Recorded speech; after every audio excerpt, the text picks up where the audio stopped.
Hello cadets, मेरा नाम है कनक शर्मा। मैं भी एनसीसी की एक भूतपूर्व कैडेट रह चुकी हूँ और मेरे पास जूनियर अंडर ऑफिसर की रैंक थी। प्लस मैं एक नेशनल कैंप भी कर चुकी हैं जिसका नाम है टीएससी कैंप, थल सैनिक कैंप। ठीक है, और मैं यूपी डायरेक्ट की कैडेट थी। तो आइए मैं आपको अपना एक्सपीरियंस के हिसाब से मैं बुक के हिसाब से भी और अपने एक्सपीरियंस के हिसाब से भी आपको ड्रिल के बारे में सारी जानकारियाँ देने वाली हूँ, क्योंकि मुझे ड्रिल बहुत अच्छे से आती थी। मैं ड्रिल की कमांड भी देती थी। तो भाई मैं आपको बता दूँ, मैं आज आपको डीपली ड्रिल के बारे में बता दूँगी कि क्या प्रैक्टिकल में आता है, क्या रिटर्न में आता है। तो मेरी वीडियो को बिना स्किप करे देखिए। अगर आपको मेरी वीडियो और जानकारी अच्छी लगे तो मेरी वीडियो को लाइक करें और मेरे चैनल को सब्सक्राइब करें ताकि मेरी और भी वीडियो आप तक पहुंच सके। ठीक है, तो आज हम शुरू करने आपको बताने वाले हैं एनसीसी ड्रिल। एनसीसी ड्रिल क्या है, किसने कब शुरुआत हुई, इस ड्रिल से क्या क्या कार्य होते हैं, ड्रिल कितने प्रकार की होती है, मैं आपको ये सब बताने वाली हूँ। क्योंकि भाई ये जो ड्रिल है ना, ये मोस्ट इम्पोर्टेंट चीज़ है भाई। ये मान लो एनसीसी में इसके बिना कुछ होता ही नहीं है। हर चीज़ में ड्रिल चाहिए। सबसे पहले आपको ड्रिल आनी चाहिए, चाहे आपको पढ़ना लिखना ना आता हो एनसीसी में।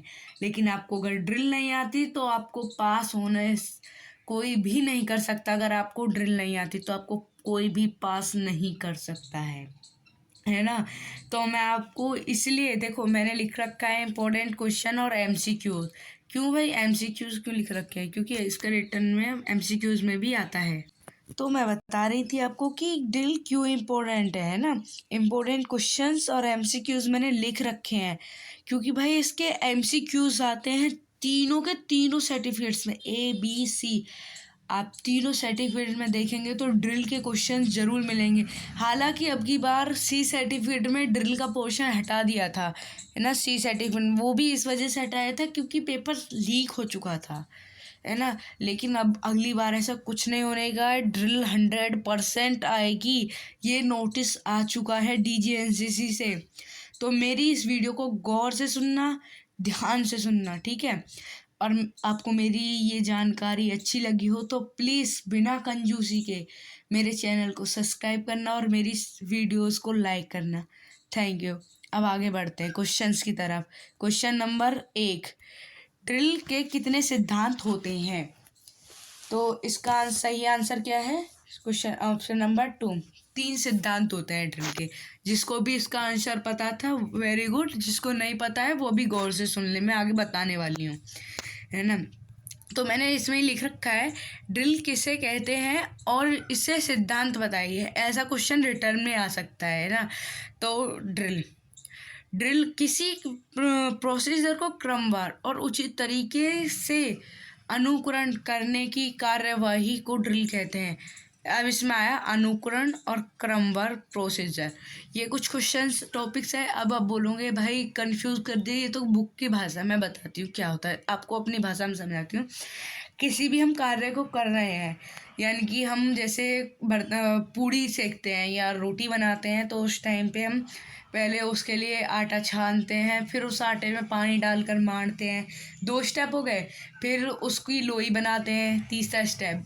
फिर उसको हम चून में या रिफाइंड में अच्छे से हल्का हल्का टच कर कर उसे बेलते हैं। ये स्टेप 4 तक हो जाता है। स्टेप 4 के बाद हम उसको तवे पर रखते हैं। मतलब जब जाके कहीं 6-7 प्रोसीजर के बाद रोटी बनती है, तो हम उस काम में भी हमारे लिए ड्रिल होती है ना। यानी कि इसका मतलब है किसी भी कार्य को, किसी भी प्रोसीजर को क्रमबद्ध तरीके से करने और उचित तरीके से अनुकरण करने की कार्यवाही को ड्रिल। तो ये नहीं है कि ड्रिल जो आप प्लेग्राउंड में या मतलब परेड ग्राउंड में कर रहे हैं वो ड्रिल है। ड्रिल कुछ भी हो सकती है, हर काम में ड्रिल होती है ना। तो आपको इतना समझ में आया। अब ड्रिल के सिद्धांत बता दूं। ड्रिल के 3 सिद्धांत होते हैं। नंबर 1, फुर्ती। अब आप बोलोगे भाई इसमें फुर्ती का क्या रोल है ना, फुर्ती का क्या रोल है? तो मैं बता दूं, जब हम मुड़ते हैं, पीछे मुड़ की कार्रवाई, दाएं मुड़ की, बाएं मुड़ की, या कोई भी हमें कार्रवाई परेड में दी जाती है तो हम बहुत जल्दी से मतलब 2 सेकंड के अंदर हम टर्न हो जाते हैं और थम कर देते हैं। या हम रोटी सेक रहे होते हैं, बेल रहे हैं, तो उसको कुछ जल्दी से करते हैं ना, कि रोटी ख़राब ना हो प्लस हमारा टाइम ख़राब ना हो। तो ऐसी बातें, फुर्ती मतलब टाइम ना खराब वेस्ट हो हमारा ज़्यादा, उसके लिए फुर्ती बोली जाती है। स्थिरता यानी कि आपका दिमाग उस कार्य में कितना है, स्थिरता वो समझाती है। मतलब ड्रिल में अगर आप ड्रिल कर रहे हैं, परेड कर रहे हैं, और आपका दिमाग कहाँ है, कुछ और बात पे, पढ़ाई के ऊपर है, कुछ सोच रहे हैं। कमांडर ने जो आपको कमांड देगा, है ना, कमांडर होता है जो कमांड देते हैं, सीनियर हो आपके, कोई इंस्ट्रक्टर हो, तो आपको जो कमांड देते हैं आपका ध्यान उस कमांड की जगह अपने पढ़ाई पर होगा, सिलेबस पे होगा, खेलने में होगा, कहीं भी हो सकता है ना। तो इसलिए बोला जाता है ड्रिल में स्थिरता बहुत ज़रूरी होती है, सबसे इम्पोर्टेंट चीज़ होती है स्थिरता। ठीक है, ऑप्शन नंबर 2 सबसे ज़्यादा इम्पोर्टेंट होती है, मेरी बात मान लेना या लिख लेना, सबसे ज़्यादा इम्पोर्टेंट स्थिरता होती है किसी भी काम में। ऑप्शन नंबर 3 अब आते हैं, मिलजुल कर कार्य करना। जब हम किसी काम को आपस में मिलकर करेंगे तो हमारा टाइम तो वेस्ट होगा ही नहीं ना, हम सीखेंगे, दूसरा सीखेगा, और हमें अपनी गलतियाँ भी पता चल जाएंगी ऐसे। चलो इस बात को छोड़ो, अगले क्वेश्चन पे आते हैं, बहुत टाइम जा रहा है ना इसमें। लेकिन भाई टाइम की फिक्र मत करना, कोई ये ना सोचे मैंने बोला बहुत टाइम जा रहा है। अब आधे सोच रहे हैं बहुत टाइम जा रहा है तो चलो स्किप करके आए। मेरी एक एक पॉइंट की जानकारी आपके लिए बहुत इम्पोर्टेंट है। ये क्वेश्चन आपको प्रैक्टिकल के दौरान जो इंस्ट्रक्टर होगा ना वो पूछ सकता है, 100% ये क्वेश्चन वो पूछ लेता है, ठीक है ना। चलो बढ़ते हैं आगे। ड्रिल कितने प्रकार की होती है? आप बताइए ड्रिल कितने प्रकार की होती है? तो इसका सही आंसर होगा ऑप्शन नंबर 4, ड्रिल 2 प्रकार की होती है। अब मैं बताता हूँ ड्रिल कौन कौन से 2 प्रकार की होती है ना। ये परेड की बात चल रही है, ठीक है। तो ये ड्रिल होती है 2 प्रकार की, ओपन ड्रिल और क्लोज ड्रिल। ओपन ड्रिल इसे फील्ड एरिया में किया जाता है। फील्ड एरिया मतलब जहाँ हम अपनी प्रैक्टिस करते हैं, है ना। फील्ड एरिया क्या होता है, जहाँ हम अपनी प्रैक्टिस कर रहे होते हैं अपने टीममेट्स के साथ, अपने इंस्ट्रक्टर के साथ, हम जहाँ प्रैक्टिस करते हैं ना उसे बोलते हैं फील्ड एरिया, ठीक है, ये समझ में आया। दूसरा क्लोज ड्रिल, इसे शांति क्षेत्र में रहते हुए परेड ग्राउंड में किया जाता है। यानी कि ये कब की जाती है, जैसे कोई सम्मान समारोह है, गणतंत्र दिवस है, स्वतंत्रता दिवस है, जैसे 26 जनवरी, 15 अगस्त, जो भी दिन होता है उस दिन दी जाती है, जहाँ ग्राउंड में आपको प्रैक्टिकल फाइनल रिजल्ट देना होता है अपनी प्रैक्टिस का, है ना। तो वो होती है क्लोज ड्रिल, जिसे शांति क्षेत्र में किया जाता है, ठीक है, ये ध्यान रखना। तो नेक्स्ट क्वेश्चन है हमारा, ड्रिल में सहायता देने वाली कितनी चीज़ें होती हैं? ड्रिल में कितनी चीज़ें सहायता देंगे? आपसे क्या सहायता देती है? हमारे हिसाब से बूट वगैरह ये होंगे? नहीं, ड्रिल में बूट वगैरह मतलब ये सहायता नहीं देती हैं, ये तो आपकी यूनिफॉर्म है एक, है ना। तो इसका सही आंसर होगा 5 चीज़ें, यानी कि ऑप्शन नंबर 1, 5 चीज़ें सहायता देती हैं ड्रिल में। कौन कौन सी चीज़ें मैं आपको आगे वीडियो में समझाऊंगी, ठीक है। तो मेरी वीडियो को स्किप बिल्कुल मत करना, अगर आपको जानकारी अच्छी लग रही हो तो सब्सक्राइब जरूर कर लेना भाई। नेक्स्ट चलिए जानते हैं नेक्स्ट क्वेश्चन। चौथा क्वेश्चन क्या है, खाली हाथ ड्रिल कितने सिद्धांत हैं? खाली हाथ ड्रिल के कितने सिद्धांत हैं? तो इसका सही आंसर होगा तीसरा नंबर, 4 सिद्धांत होते हैं खाली हाथ ड्रिल के। आइए जानते हैं कौन से 4 सिद्धांत हैं ड्रिल के सिद्धांत। ओ सॉरी, मतलब गलत बोल दिया थोड़ा। ड्रिल के 4 ही सिद्धांत होते हैं। पहला, ड्रिल के 3 सिद्धांत होते हैं, मैंने ये लिख रखा है तो शायद थोड़ा गड़बड़, थोड़ा बाय मिस्टेक हो गया था। ड्रिल का 3 सिद्धांत होते हैं, इसका ऑप्शन नंबर 1 सही है ना। तो थोड़ा एडजस्ट कर लेना भाई। 3 सिद्धांत होते हैं ना, तो कौन से 3 सिद्धांत है मैं बता दूं। पाँव को तेजी से आगे निकालना, यानी कि पीछे वाले के ना लगे और आगे वाले के ना लगे। जब हम ड्रिल करते हैं, ये परेड की बात हो रही है ना, जब हम खड़े होते तेजी से पैर निकालते हैं ना तो एक अच्छा लगता है। ये नहीं पता चलना चाहिए दूसरे वाले को कि पैर कब निकल गया आगे, है ना, तो उस तेजी की बात चल रही है। घुटने को तेजी से झुकाना, है ना, घुटनों को तेजी से झुकाना मतलब उठा के नीचे रखना है। ऐसे नहीं कि पूरा आप 90 डिग्री का एंगल बना रहे हो, उसमें वो नहीं होता है ना। और तीसरा, ठीक ठहराव करना देना, यानी कि पैर को सही तरीके से रखना ताकि आपके पैर में भी चोट ना लगे। तो भाई ड्रिल आपने की होगी, आपको थोड़ा बहुत तो इसका अंदाज़ा होना चाहिए था। ठीक है, चले चलते हैं। वर्ड ऑफ कमांड के कितने भाग होते हैं? ये तो मोस्ट इम्पोर्टेंट क्वेश्चन है, आपको पता भी होना चाहिए। वर्ड ऑफ कमांड के कितने जो है भाग होते हैं? वर्ड ऑफ कमांड के 2 भाग होते हैं। ऑप्शन नंबर 1 सही होगा, है ना। वर्ड ऑफ कमांड 2 भागों में दी जाती है। आइए जानते हैं कौन से 2 भाग हैं। पहला भाग चेतावनी, यानी कि जब हम बोलते हैं ना परेड आगे बढ़ेगा, ये वाली बोलते हैं ना, परेड आगे बढ़ेगा, ये चेतावनी होती है, आगे बढ़ेगा। और जो कार्रवाई के लिए कमांड दी जाती है, पीछे मुड़, यानी कि परेड आगे बढ़ेगा, पीछे मुड़। जो इसमें पीछे मुड़ है वो तो है कार्रवाई के लिए, और जो परेड आगे बढ़ेगा जिसमें परेड जोड़ी जा रही है, वो जो 2 से 3 सेकंड से ज़्यादा, मतलब 70 सेकंड तक का ये पूरा कमांड बोलते हैं वो लोग, है ना। तो जो जिसमें परेड जोड़ी जाती है ना आपकी, परेड आगे बढ़ेगा, पीछे मुड़, ये वाली जो बात है ना, समझ रहे हो मेरी बात को?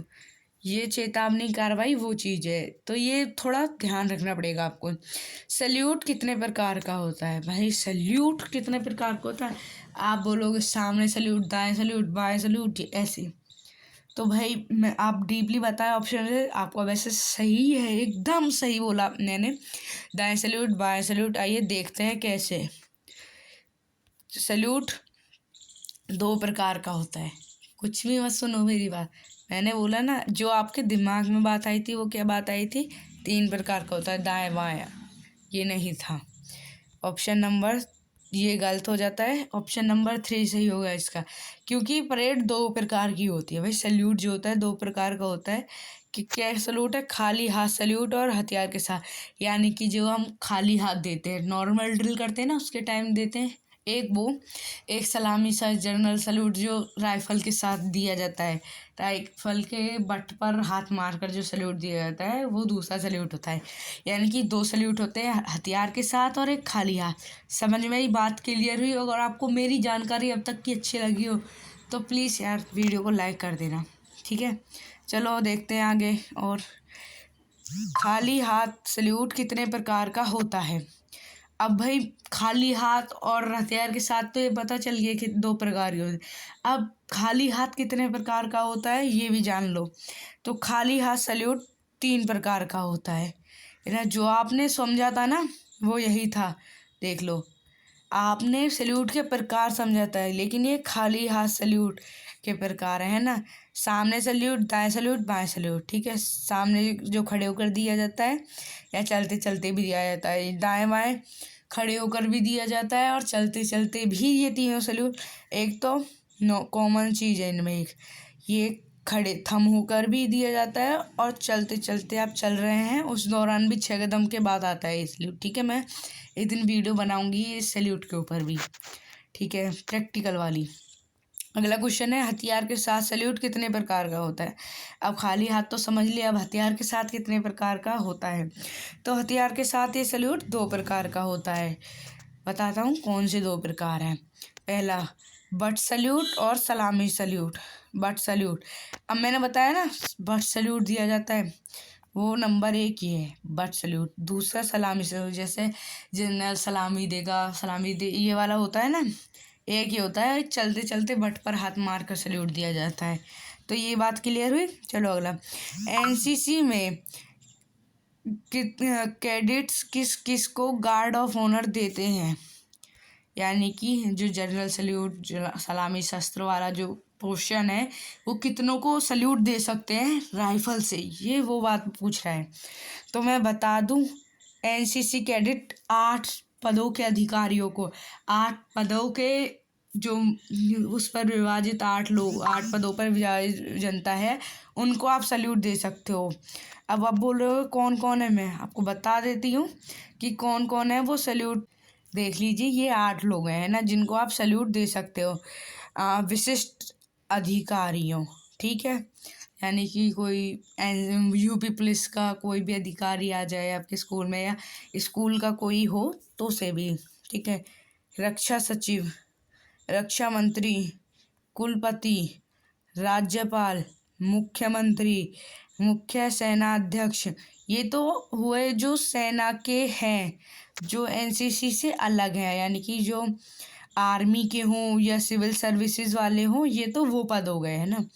एक सबसे मेन आता है इसमें, एनसीसी महानिर्देशक। ये कौन है? डीजी एनसीसी जिसे बोलते हैं ना, दिल्ली डायरेक्टरेट में जो आपको मिलते हैं, पगड़ी वाले हों। एनसीसी के बहुत वायरल हैं वो सर, पगड़ी वाले, है ना। तो भैया ध्यान रखना, आप 8 लोगों को जनरल सैल्यूट दे सकते हैं। जनरल सैल्यूट सिर्फ इनको देंगे आप। जनरल सैल्यूट किसको दे सकते हैं? बस इन दो को, मुख्य सेनाध्यक्ष और एनसीसी महानिर्देशक। इनको दी जाने वाली सलामी को बोलते हैं जनरल सैल्यूट, ठीक है। और बाकी इनको नॉर्मली सलामी देगा, ये होता है, ठीक है।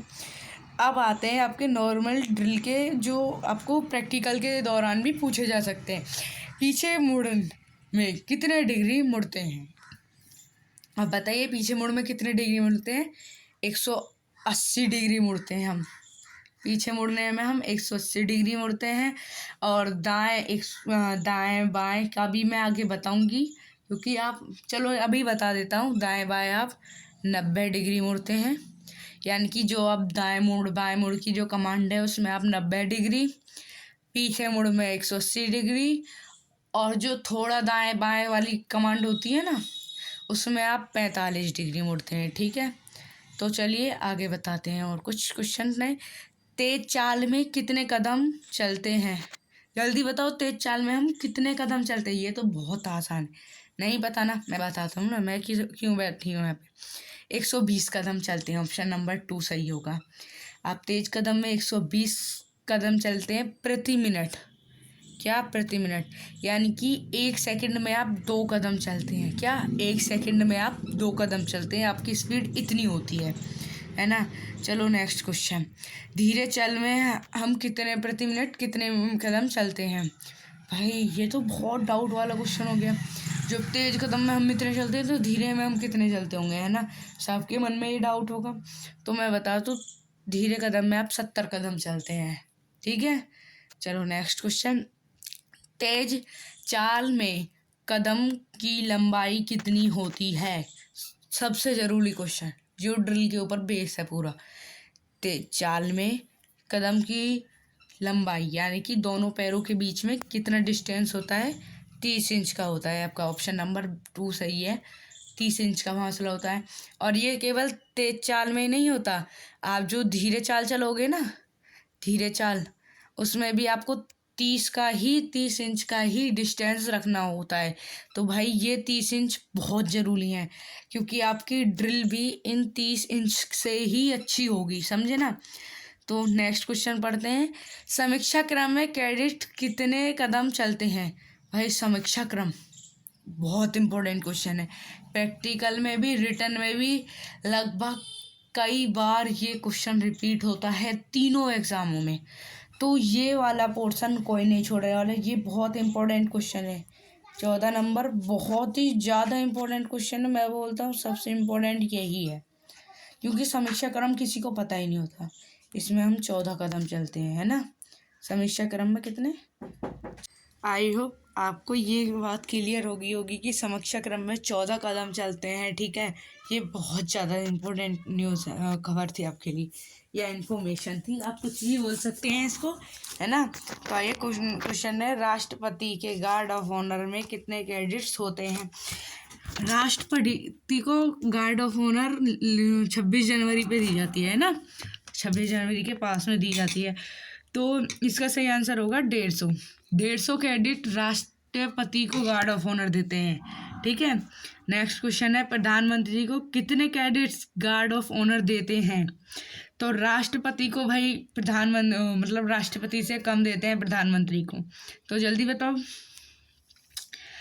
चलो मैं बताती हूँ, 100 कैडेट, 100 कैडेट्स देते हैं प्रधानमंत्री को, ठीक है। VIP के गार्ड्स ऑफ ऑनर की कितने देते हैं, ठीक है, कितने क्रेडिट्स अब वीआईपीज को देते हैं गार्ड ऑफ ऑनर, तो बताओ। अब आप बोलोगे भाई 120 देते होंगे क्योंकि 150 राष्ट्रपति को, 100 प्रधान, नहीं, सिर्फ और सिर्फ इसको 50 क्रेडिट्स देते हैं। वीआईपी को 50 क्रेडिट्स गार्ड ऑफ ऑनर देते हैं। ड्रिल का आरंभ कब हुआ था? ड्रिल का आरंभ 1866 में किया गया था, ठीक है, जर्मनी में किया गया था ड्रिल का आरंभ 1866 में। ये बात ध्यान रखना, बहुत इंपॉर्टेंट क्वेश्चन है, कोई भी पूछ लेता है कभी भी, है ना, वैसे ये एग्जाम लायक नहीं था। गार्ड माउंटेनिंग के लिए कितने कैडेट्स को की आवश्यकता होती है? क्या गार्ड माउंटेनिंग के लिए कितने कैडेट्स की आवश्यकता होती है? तो इसका सही आंसर होगा 8 कैडेट्स की। कैसे? 6+2 के एरो में कुछ क्रेडिट लिए जाते हैं, ये तो मुझे नहीं क्लियर, ठीक है, लेकिन हाँ 6+2 लिखते हैं। 6+2 = 8 लिखा जाता है भाई। एग्ज़ाम में अगर आए क्वेश्चन MCQs में आए तो सीधा इस पे टिक है, रिटर्न में लिखे ना तो ये वाली लाइन लिखना, 6+2 = 8। Okay, next question, 20 question complete होने वाले हैं। कुछ और भी बताऊंगा, अभी वीडियो मत बंद करना। नीचे लाइन में, निकट लाइन में, सॉरी कंफ्यूजन हो गया था, निकट लाइन में प्रत्येक लाइन के बीच कितना फासला होता है? भाई ये तो नॉर्मली ड्रिल ग्राउंड में भी बहुत इंपॉर्टेंट होता है, बताओ जल्दी। 60 इंच का फासला होता है, 60 इंच का, ठीक है। आप परेड ग्राउंड में खड़े हो, आपके बीच में 60 इंच का फासला नहीं है तो आप गलत खड़े हो, ठीक है। कोई भी बड़ा कमांडर आपको निकाल सकता है या उस ओनर को निकाल सकता है जिसने आपको खड़े कर रखे हैं, ठीक है। तो मैं बता दूं, मैं आपको इस वीडियो के ज़रिए कुछ और भी बताने वाली थी, है ना, क्या कितने प्रैक्टिकल्स क्वेश्चन पूछे जाते हैं और प्रैक्टिकल में क्या क्या होता है ना। ये सबके मन में डाउट होगा कि इसके प्रैक्टिकल में भाई कितने क्वेश्चन पूछे जाते हैं। तो मैं बता दूं, प्रैक्टिकल में आपके, जब आपके सामने कोई उस्ताद खड़ा होता है ना, कोई कर्नल खड़ा होता है, तो वो 2 से 3 क्वेश्चन तो आपसे हवा में ही पूछ लेता है, जिनका आपको पता भी नहीं चलता, और वो नंबर काट देता है आपसे। ड्रिल, तीनों की ड्रिल अलग अलग होती है, मैंने वीडियो बनाई हुई है प्रैक्टिकल के ऊपर, लेकिन मैं यहाँ भी क्लियर कर दूँ, ड्रिल तीनों सर्टिफिकेट्स में अलग अलग होती है, बस स्टेज बढ़ जाती है। ए सर्टिफिकेट में आपका 14 कदम सल्यूट, दाएं बाएं चलना, बस ख़त्म, वहीं कहानी ख़त्म और आपको अगले टेबल पर भेज दिया जाता है। बी में क्या होता है? बी में पूरी ड्रिल होती है, 14 कदम चलिए, सल्यूट, दाएं बाएं, 28 कदम दाएं, 26 कदम बाएं, कुल मिला के 64 कदम आपसे चलाए जाएंगे। और सी में यही 64 कदम हथियार के साथ चलाए जाते हैं, इनकी SLR राइफल के साथ, ठीक है। इसमें जनरल सल्यूट भी ऐड होता है, जिसे सलामी शस्त्र बोलते हैं ना हथियार के साथ, वो भी ऐड होता है। तो आई होप आपको मेरी ये सभी दी गई जानकारी अच्छी लगी हो, तो प्लीज़ मेरे चैनल को लाइक कीजिए, सब्सक्राइब कीजिए और बेल आइकन को ज़रूर प्रेस करें, ताकि मेरी आने वाली नेक्स्ट वीडियो आपको मिल सके। और मेरी ज़्यादा से ज़्यादा सब्सक्राइब कीजिए भाई, ताकि मैं आपको बता सकूं अपनी जर्नी के बारे में कि मेरी जर्नी कैसी रही थी, मैंने कितने कैंप किए थे और मेरी क्या ग्रेड बनी थी, ठीक है। तो प्लीज़ मुझे सब्सक्राइब कीजिए और कमेंट में बताना अगर किसी को कोई भी डाउट हो तो, ठीक है। Thank you, bye bye.